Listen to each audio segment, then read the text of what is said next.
is a very different message. And today is really the day where all the condolence messages for the passing of Madiba are being displayed. It doesn't matter which corner of the earth that anybody lived in. It's incredible how people were affected by the passing of Madiba. Letters, books, photographs, pictures, voice messages.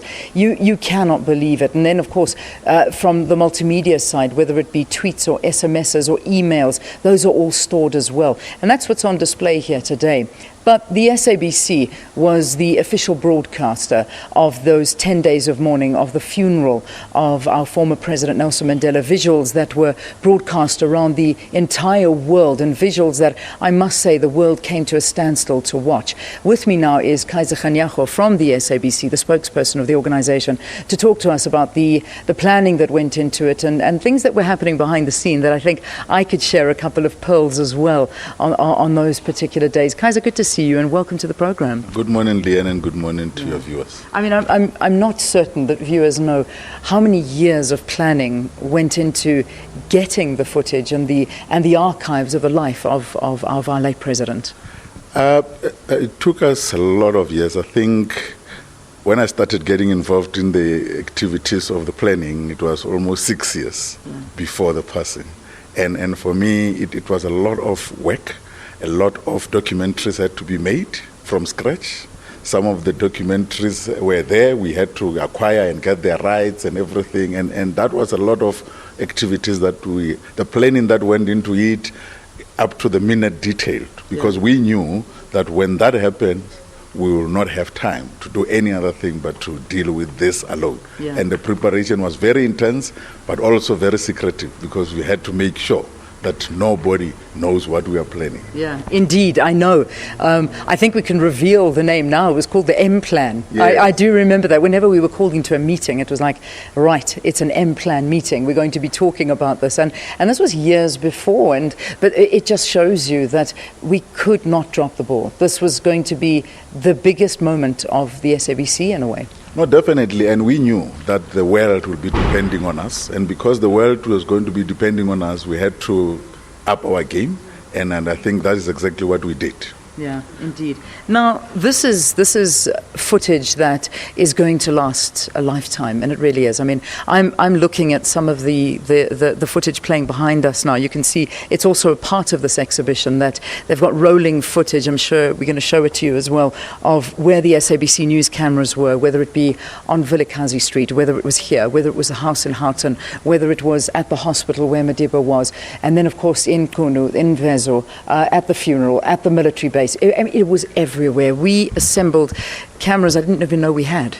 No, definitely we knew when we were doing the planning, for example, that we had to have teams all over the country, and even in other countries, in Mozambique, because at the time we did not know where this said moment will happen. Therefore, we had to make arrangements that all of the people are stationed everywhere where Madiba can be at that particular time. And for us, it's something that we really appreciate, because you must know that with the footage that we did, we distributed to more than 2,000 broadcasters and agencies throughout the world.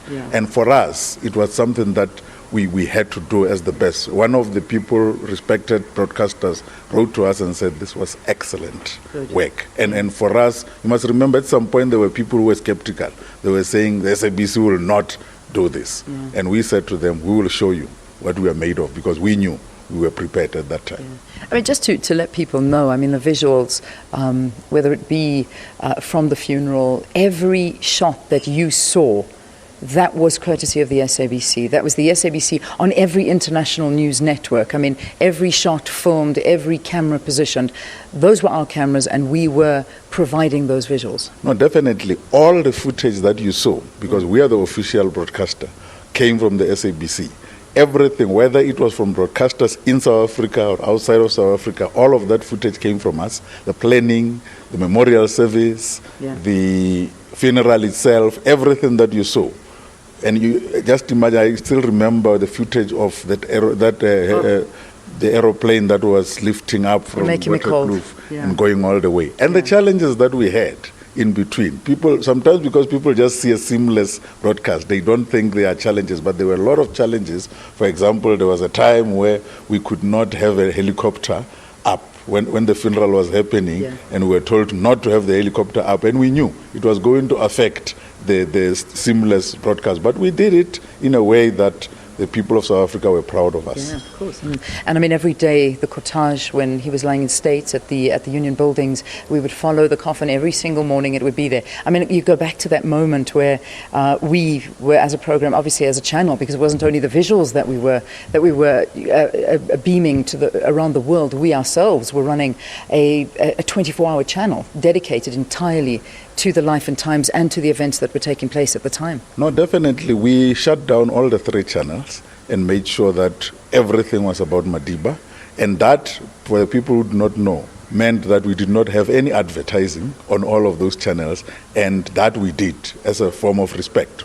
And that is obviously money lost, but it was for a good cause. Oh, yeah. But also, we didn't only do the broadcast. We went over into the messaging, because today is about messaging that is here. We made sure that we partnered with Telkom about all these messages that were recorded there. And we also did YouTube.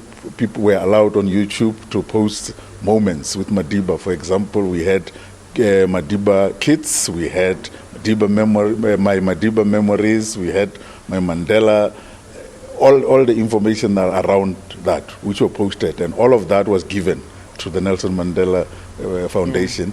And we even did more than 5,000 people all over the world wrote on the book, memoir book that we put up there. And for us, it was something that we'll cherish. And we have said to ourselves, I think by now the package has been done, where videos of those moments are being sold out there to make sure that the money that is collected will then go to the Children's Hospital. Excellent. All right. That's fantastic. Thank you, Kaizer. Thank you very much for being with us here on the program.